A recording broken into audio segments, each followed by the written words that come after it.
বিশ্বনবী তাহাজ্জুদের সময় দাঁড়িয়ে যেতেন।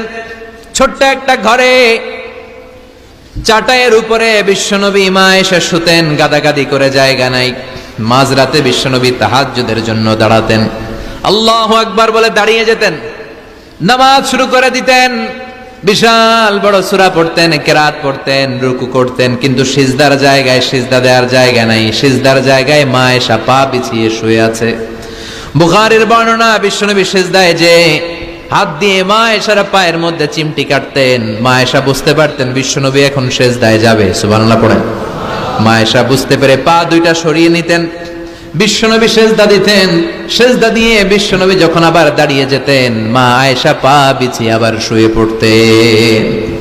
কি ইবাদত ছিল বিশ্বনবীর! হাত্তা তাতাওয়াররামু খাদামা। মা আয়েশা বলতেন বিশ্বনবী দাঁড়িয়ে থাকতে থাকতে এত সময় ধরে তাহাজ্জুদের সালাত পড়তেন, ওনার পা গুলো ফুলে এরকম টিউমারের মতো মোটা হয়ে যেত। সুবহানাল্লাহ পড়বেন না? দাঁড়িয়ে থাকতে থাকতে বিশ্বনবীর পা গুলো টিউমারের মতো মোটা হয়ে যেত। প্রথম রাকাতে বাকারা, আলে ইমরান পড়ে ফেলতেন। সুবহানাল্লাহ পড়েন। বিশ্বনবীর পা যেন ফেটে যাবে, এভাবে হাত বেঁধে দাঁড়িয়ে থাকতে থাকতে বিশ্বনবীর হাতগুলো বাঁকা হয়ে যেত, ব্যথা হয়ে যেত। বিশ্বনবী তখন হাত দুইটা ছেড়ে দিতেন।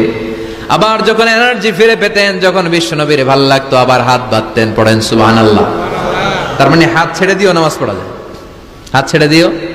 মালিকি মাযহাবের কিছু স্কলাররা ওনারা মত নিয়েছে, ওনাদের অনুসারীরা এরসাল করে। আমাদের দেশে কেউ বাদে এইভাবে, কেউ এইভাবে, কেউ এইভাবে। মালিকিরা বাদেই না, কেউ বাদবই না, কি করবি কর? আছে না নাই? আপনি যদি হজ করতে যান মক্কা মদিনায়, এই আমলগুলো দেখতে পারবেন। এটা সুন্নাত একটা আমল। হাত ছেড়ে দিলেও যেখানে সালাত হয়ে যায় ওই জায়গায় কই বাঁধবে, এই নিয়ে কিলাকিলি আছে না নাই? উপরে না নিচে, আমিন জোরে না আসতে, আছে না নাই? বিশ্বনবী লম্বা সময় দাঁড়িয়ে তাহাজ্জুদ পড়তেন। তাহাজ্জুদ পড়লে আপনার মর্যাদা বাড়ায় দিবে কে? সাইয়েদনা জিবরাইল বললেন, ইন্না শারাফাল মুমিন ফি কিয়ামিল লাইল। বিশ্বনবী বললেন, জিবরাইল এসে আমাকে বলে গিয়েছে মুমিনের মর্যাদা তাহাজ্জুদের নামাজের ভেতর। সুবহানাল্লাহ পড়েন। তাহাজ্জুদের নামাজ পড়লে মর্যাদা বাড়ায় দেয় কে? 2 নাম্বার, কুরবাতুন ইলাল্লাহ। তাহাজ্জুদের নামাজ পড়লে আল্লাহর সাথে নৈকট্য বাড়িয়ে দেয় কে? আল্লাহর সাথে কানেক্টিভিটি আপনার বেড়ে যাবে। আমাদের দুনিয়াতে সব জায়গায় কানেক্টিভিটি আছে। এমপির সাথে হাত আছে, চেয়ারম্যানের সাথে হাত আছে, ওই এসআই এর সাথে হাত আছে, পুলিশের আইজির সাথে হাত আছে, কিন্তু আল্লাহর সাথে হাতটা নাই। কথা কন। আসল জায়গায় কানেকশন লাগানো দরকার। চিল্লায় বলেন ঠিক কি না? মান লাহুল মাওলা ফালাহুল কুল্লু। যে ব্যক্তি আল্লাহর হয়ে যায়, গোটা বিশ্ব তার হয়ে যায়। যে সব জায়গায় যে ধর্ণা দেয়, আল্লাহর কাছে ধর্ণা দেয় না, তার কোনো মর্যাদা নাই। আর যে ব্যক্তি সব দিক থেকে মুখ ফিরিয়ে আল্লাহর কাছে যায়, গোটা বিশ্বের সবাই তার দিকে তাকিয়ে থাকে। এজন্য সম্পর্কটা লাগাইতে হবে কোন জায়গায়? তার মানে তাহাজ্জুদ পড়লে মর্যাদা বেড়ে যায়, আল্লাহর সাথে সম্পর্ক বেড়ে যায়। বিশ্বনবী বললেন, মানহাতুনা আনিল ইসিম। তাহাজ্জুদের নামাজ পড়লে, তাহাজ্জুদের নামাজ আপনারে পাপ কাজ থেকে বাধা দিবে। সুবহানাল্লাহ পড়েন। তাহাজ্জুদ যারা পড়ে এরা পাপ কাজ করে না। চিল্লায় কোন ঠিক কি না? 4 নম্বরে মুকাফফিরাতুন লিসাইয়্যাত। পাপ আর অন্যায় যদি কিছু হয়েও থাকে, তাহাজ্জুদের নামাজ পড়লে তাহাজ্জুদের নামাজ পাপগুলোরে ধুয়ে মুছে সাফ করে দেয়। এজন্য তাহাজ্জুদ পড়ার দরকার আছে না নাই? ঘুমের আরবিতে কিছু নাম আছে। ঘুমের একটা নাম হচ্ছে আন-নুআস। নুআস মানে ড্রোজিনেস। বাসে বসে আছেন, বাসও ঝুলে আপনিও ঝুলতেছেন, এরকম হয় না? ঝিমুনি, এটার বলে নুআস।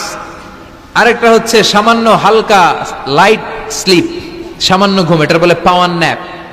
হালকা হালকা ঘুম, ঘুমও আসছে, আবার কে যেন কথা বলে ওইটাও শোনা যায়, এরকম ঘুম আছে না নাই? এটার বলে সিনা। আরবিতে এটার কি কয়? সিনা। আরেকটা হচ্ছে ভালো ঘুম, এটার বলে নাউম। এটার কি বলে? তাহলে পাইলাম নুআস, সিনা, নাউম। আরেকটা হচ্ছে জন্মের ঘুম। কিরকম ঘুম?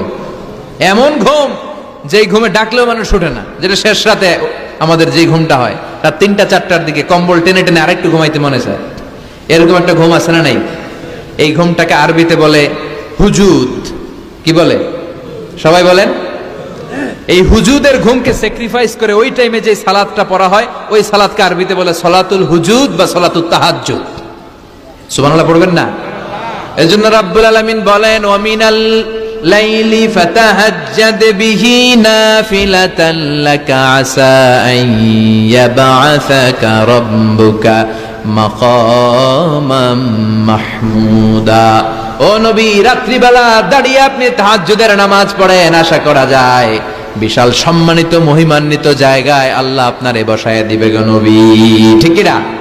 তাহাজ্জুদের সালাত পড়লে মর্যাদা বাড়ায় দেয় কে? মুমিনের বৈশিষ্ট্য, তারা রাত্রিবেলা তাহাজ্জুদের সালাত পড়ে। ইমানদারদের বৈশিষ্ট্য, তারা হলো ফুরসান আন-নাহার রুহবান আল-লাইল। রাত্রিবেলা তাহাজ্জুদের যায় নামাজে কান্নার ঝড় তোলে, দিনের বেলায় ঘোড়া হাঁকিয়ে জিহাদের ময়দানে জিহাদ করে। ঠিক কি না? দিনের বেলায় চলবে কি? জিহাদ। এজন্য বিশ্বনবীর প্রথম প্রশিক্ষণ নিতে বললেন আল্লাহ, কুমিল লাইলা ইল্লা কালিলা। ও নবী, বিশাল মিশন নিয়ে দুনিয়ার বুকে আপনি এসেছেন গো নবী। প্রথম প্রশিক্ষণ যেটা নিবেন, রাত্রিবেলায় দাঁড়িয়ে দাঁড়িয়ে তাহাজ্জুদের প্রশিক্ষণ। বিশ্বনবীর আদেশ করলেন কে? কিসের আদেশ? সবাই কোন? আরো জোরে। ওই মুহূর্তটা তাহাজ্জুদের সময়টা এমন সময়, ইয়ানজিলু রাব্বুনা ইলা সামাইদ দুনিয়া, রব্বুল আলামিন আরশের উপর থেকে দুনিয়ার আকাশে নেমে আসে। নেমে আসে মানে বিশেষ একটা মনোযোগ দেয়, আর দুনিয়াবাসীরা ডেকে ডেকে বলে, গোলাম আলা মিন মুস্তাগফিরিনা গফির আলা, কার ক্ষমা লাগবে ক্ষমা চাও, সব গুনাহ আমি ক্ষমা করে দেব। আলা মিন মুস্তারজিকিন আরজুকালা, কার কি লাগবে আমার কাছে চাও, সব আমি দিয়ে দেব। আল্লাহু আকবার। আলা মিন মুস্তাকসিন আকসুলা, যার জামা দরকার জামা চাও, জামা দেব। ক্ষমতা দরকার ক্ষমতা চাও, ক্ষমতা দেব।